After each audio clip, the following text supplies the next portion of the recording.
Mwandishi mwingine wa habari akawa anaeleza kwamba, akawa anataja sasa ikiwa hivyo sasa kwamba Saudia wana mikataba na Muamerika, mikataba ambayo ipo ni ya nini? Akataja vipengele vitatu au vinne. Kipengele cha kwanza akasema mkataba ulio kati ya Saudia na Marekani ni mkataba wa ulinzi, hasa dhidi ya makundi ya kigaidi ambayo yanahofiwa kama vile Mashia wa Irani, ambao wao wanatoa nguvu yao na pesa yao kubwa kuyasaidia makundi ya kigaidi kama vile Malashiyat al-Houthiyya, makundi ya kigaidi ya Kishia yaliyoko Yemen, Syria na Iraq na sehemu nyinginezo. Mashia ndio ambao wametoa mchango mkubwa kuwasaidia hao magaidi dhidi ya Waislamu katika miji hiyo. Kwa hivyo akawa ameeleza hivi. Kwa hiyo kama maana yake maelezo haya yapo, wanayatambua hawa watu wa kawaida, sisi tutakuja katika mezani sasa. Je, kama itakuwa hivi, kuna ubaya wowote? Kuna shida ambayo ipo? Kisha akaeleza kipengele kingine, anasema mahusiano ambayo yapo kati ya Msuudi na Muamerika ni mahusiano ya kibiashara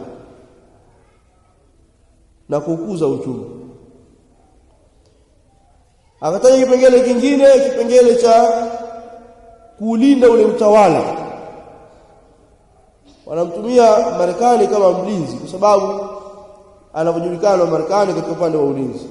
Kwa hiyo hakuna mafungamano na mikataba ya kidini kati ya Saudi na Marekani. Sasa je, ikiwa Saudi na Marekani labda wana mahusiano haya kwa ajili ya haya tuliyotaja, kutakuwa kuna shida gani? Kuna ubaya gani? Ikiwa Mtume sallallahu alaihi wasallam yeye mwenyewe kipindi ambacho yamefika kikomo cha juu maudhi na uadui wa Makuraishi kuwaudhi masahaba, Mtume sallallahu akawaambia wahame waende Habasha kwa ajili ya kupata ulinzi na hifadhi. Habasha inakwenda kwa nani? Kwa An-Najashi kabla ya kusilimu.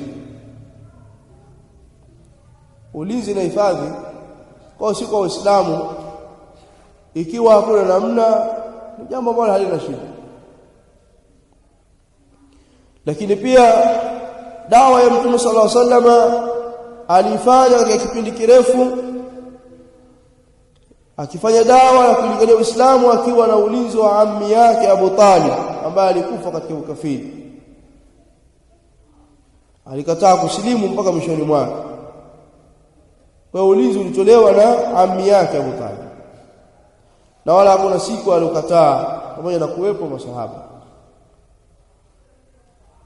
Lakini pia kipindi ambacho kulishtadi uadui wa Makuraishi dhidi ya Mtume sallallahu alaihi wasallam na masahaba, wakafika mahala wakaafikiana wakaizingira nyumba yake, wakamkata yeye sallallahu alaihi wasallam katika upande wa riziki, upande wa mali na biashara kuingia kwake na masahaba, kama walivyoeleza wana historia kina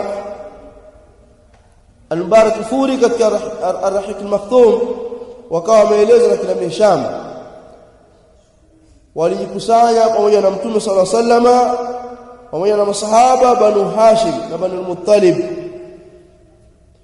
walikuwa Waislamu na wasiokuwa Waislamu, kwa ajili ya kumnusuru Mtume sallallahu alaihi wasallam na kumpa nguvu Mtume sallallahu alaihi wasallam na kumhifadhi dhidi ya Makuraishi na kushirikiana naye katika haya madhara wanaowaingizia masahaba kwa wanyima vyakula na vitu vingine.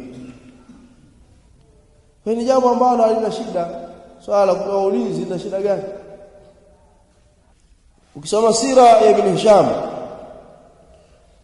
utakuta akieleza matukio pale ambapo pia maudhi ya Makuraishi alistadi dhidi ya Mtume sallallahu alaihi wasallam na masahaba,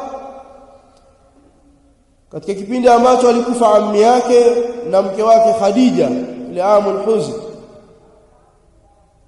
Makuraishi wakafanyia vitimbi Mtume sallallahu alaihi wasallam ambavyo havikuwa vikimpata huko nyuma. Kipindi cha ammi yake Abu Talib, Mtume sallallahu alaihi wasallam alikwenda Taif huko ambapo walikuwepo baadhi ya Makuraish nao ni washirikina, akitafuta nusra kwa wao na nguvu kwa wao dhidi ya maadui zake, dhidi ya watu wake waliomzuia kufanya mambo yake. Kwa hiyo tunao majawabu mengi. Miongoni mwa hayo pia ni kisa cha Mtume sallama kumkodisha yeye na Abu Bakri Abdullah ibn Urayqit ad-Dili awe kama ni kiongozi wa kuonesha njia wakati wanafanya hijra kwenda Madina. Sira ibn Hisham wameyataja haya. Kwa hiyo kumtumia asiyekuwa Muislamu kwenye maslahi ya kidunia na kilimwengu hakuna shida.